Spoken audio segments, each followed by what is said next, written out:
stay in touch with your community connection.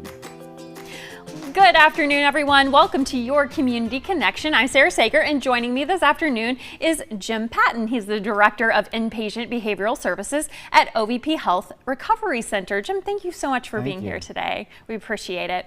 Now, first off, we want to talk about OVP Health Recovery Center in South Point, Ohio. Opened up early of November of last year, and I know that you've been treating patients there for substance abuse disorder for about 7 months now. So tell us about the past 7 months. How's it gone? It's going really well. We're treating lots and lots of patients.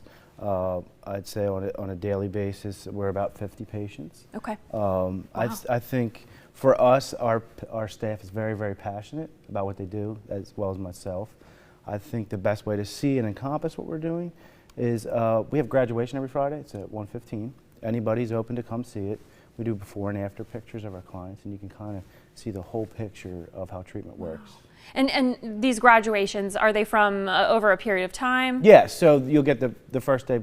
The first day picture would be like day 1 you come in, and then day 30, like or more, depending on their stay, and you get to see the difference. Okay, so it varies. It's not like a week long. It could be a month or several months. Okay, interesting. Well, just within the past 6 weeks or so, the OVP Health Recovery Center was granted approval to accept patients insured by West Virginia Medicaid. So I know this is a major step forward for patients suffering from substance abuse disorder in West Virginia, and who until for now really couldn't come across the state, come across the border, and take advantage of something like this. So just tell me about how this has impacted the OVP Health Center. Absolutely. It's increased growth with clients, and it's bridged that gap, that big, huge gap where you couldn't go across borders to get treatment. We're working with Taylor Wilson and her parents. I'm not sure I'm familiar with that story. We're going to dedicate a wing of our recovery center to her. She had been looking for treatment for about 41 days. Parents found something in Kentucky, but West Virginia would not cover it.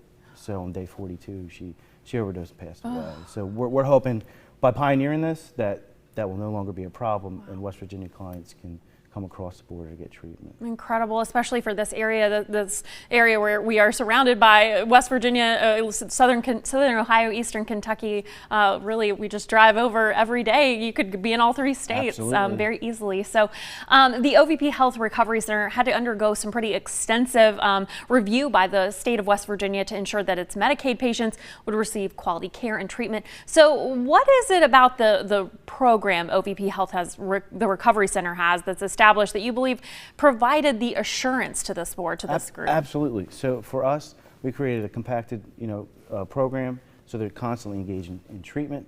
We've also hired licensed professionals to oversee those various levels of treatment. And I think us, we have our 4 core values, which is family, quality, community, and integrity. I think we take family seriously. Our clients lots of times are treated less than. When they walk through that door, they're embraced by us, by the OVP staff, and they're considered our family, and we treat them as such. And that goes a long way with treatment. I'm sure it does. Definitely how you feel. It makes a difference in your quality. So let's talk about your personal story. Absolutely. I know that you have a personal story that explains how and why you got involved in this type of care. So this is very near and dear to me because I'm in long-term recovery. I will celebrate 10 years June 1st. So in 2011, thank you. In 2011, I began to struggle with addiction, and I got into treatment. I spent about 60 days in treatment. And then when I came out, I had that burning desire, that fire to give back, but I've had prior experience in the behavioral health field, so I was quickly qualified to take an inpatient job in Pennsylvania for a 150-bed facility that did drug and alcohol.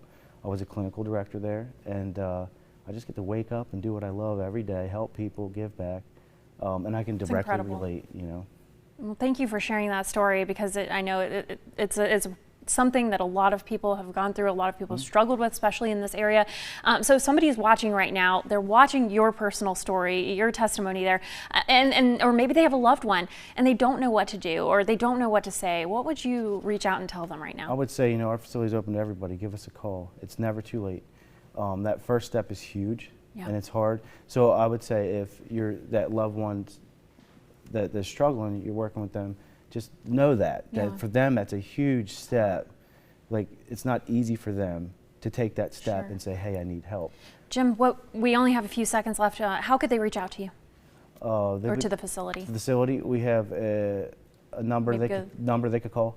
They would reach out, then we get a hold of them, and we'd get the criteria down and get them in. Awesome. Thank you so much for being here. Thank you for talking to me, and thank you all for tuning in to Your Community Connection.